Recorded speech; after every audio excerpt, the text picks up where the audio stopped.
பஞ்சாயத்துலேருந்து பேசுகிறேங்க. எங்களுக்கு எந்த வசதியுமே இல்லை, ரோடு வசதி இல்லை. எங்கள் பிள்ளைங்கெல்லாம் கரையலூரில் தான் படிக்கிறாங்க.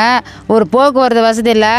10 ரூபாங்க எந்த வருமானமும் கிடையாது. ஆம்பளைங்க வெளியில் போயிடுறாங்க. பொம்பளைங்க எங்களெல்லாம் தனியாக போய் பிள்ளைங்கள பார்க்க முடியல, வர முடியல.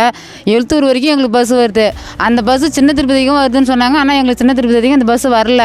இந்த ரோடு அரசாங்கம் சரி பண்ணி எங்களுக்கு பஸ்ஸு இந்த பக்கம் மேல்பச்சேரி பஞ்சாயத்துக்கு பஸ்ஸு விட்டாங்கன்னா எங்களுக்கு நல்லா யூஸ்ஃபுல்லாக இருக்கும்.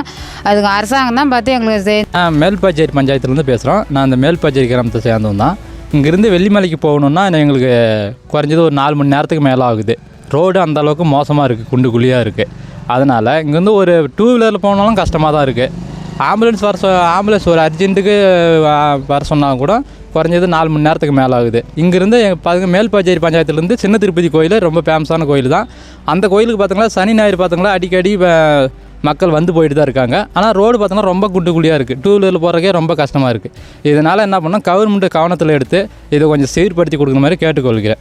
சரிங்களா? இது வந்து 10 வருஷத்துக்கு மேலே ஆகிடுச்சு. இந்த தார் ரோடு போட்டு ரொம்ப மோசமாகிடுச்சு. இப்போ 2 வீலரில் கூட போகவே முடியல. இது அரசாங்கம் கொஞ்சம் இது பண்ணி ரோடு சரி பண்ணி கொடுக்கணும்னு நான் கேட்டுக்கிறேங்க. ஏன் நடந்து போகிறீங்க? எங்கே